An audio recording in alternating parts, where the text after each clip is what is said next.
3 چیزیں اللہ نے معاف کر دی ہیں جی.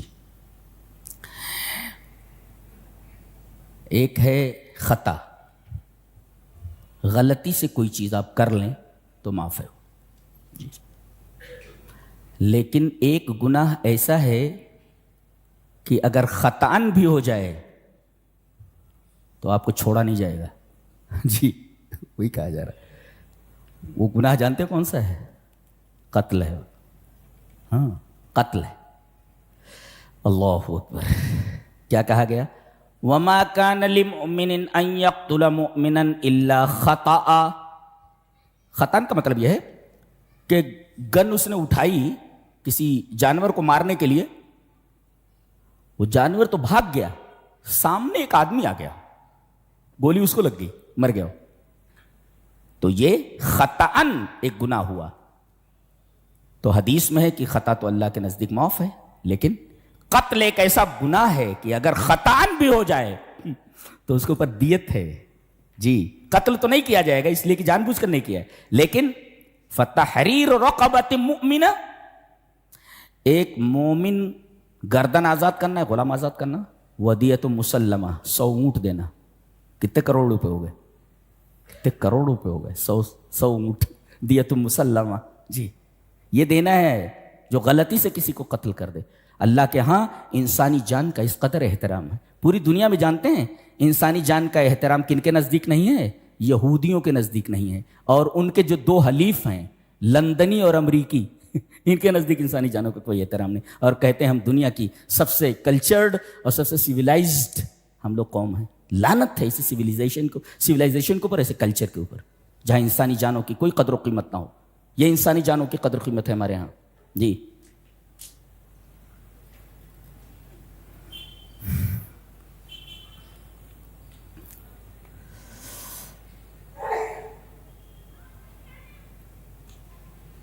اس کے بعد 6 پارے میں بات شروع ہو رہی ہے کہ آدمی کسی کی برائی پیٹھ پیچھے نہیں کر سکتا، لیکن اگر اس کے اوپر ظلم ہوا ہے تو برائی بیان کر سکتا ہے تاکہ لوگ اس سے بچیں یا اس کی مدد کر سکیں جی.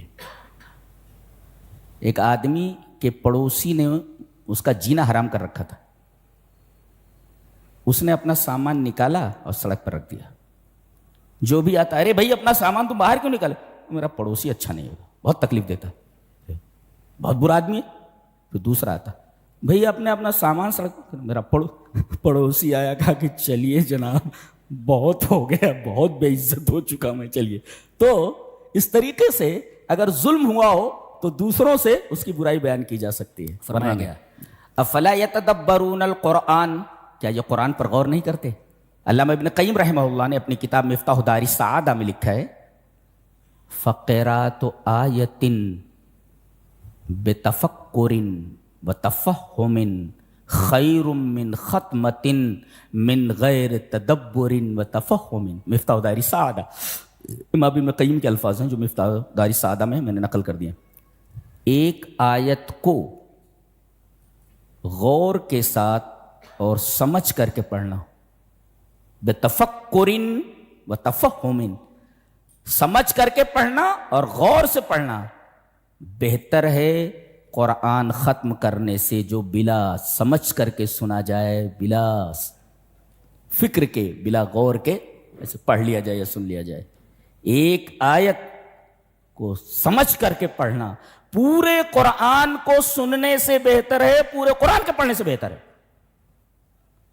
یہ قرآن کتاب ہدایت ہے، ایسا نہیں ہے پڑھ رہے ہیں. دوسری جگہوں پر دیکھو ایک صاحب پڑھ رہے تھے. اب ہمارے ایک دیوبندی ساتھی تھے، تو اذان ہو گئی مغرب کی. میں نے کہا چلو یہ اہل حدیث مسجد ہے، نماز پڑھ لیتے ہیں. تو وہ اہل حدیث مسجد میں نہیں آتے تھے نماز پڑھنے کے لیے. میں نے کہا چلو بھائی ساری چیزیں دلوں میں نہیں رکھی جاتی، چلو. اب وہ جو امام صاحب تھے قرآن بہت خراب پڑھتے تھے، ہمارے قاری صاحب تو بہت اچھا پڑھتے ہیں. تو قرآن جو ہے وہ، اب میں پیچھے کھڑا ہو گیا تو پڑھنا ہوا سورہ فاتحہ تو وَلَضَّالِّينَ سمجھ میں آیا. اب جب ہم شامل ہوئے سمجھ میں نہیں آ رہا، پڑھ کے لَقَنُودُ، لَقَنُودُ جب انہوں نے کہا تب مجھے سمجھ میں آیا سورہ عادیات پڑھ رہے ہیں. ایک حافظ کو معلوم نہیں کہ کیا پڑھ رہا ہے وہ، تو کیسا پڑھ رہا ہوگا؟ میں حافظ قرآن ہوں. اب وہ لکنود، جب لکنود کا تم سورہ عادیات پڑھ رہا ہے، پھر اس سے پہلے کیا پڑھ رہا تھا؟ کچھ سمجھ میں نہیں آ رہا تھا کیا پڑھ رہا ہے. اب ایک حافظ کو اگر سمجھ میں نہیں آ رہا ہے کہ حضرت کیا پڑھ رہے ہیں، انہوں نے کہا کہ مولانا اب مجھے یہاں بالکل نماز پڑھنے کے لیے مت لانا، اتنا خراب قرآن پڑھتا، بکری کی آواز نکالتا، بولے بکری کی آواز نکالتا. ایسا قرآن نہیں پڑھنا چاہیے، بکری کی آواز نکالا.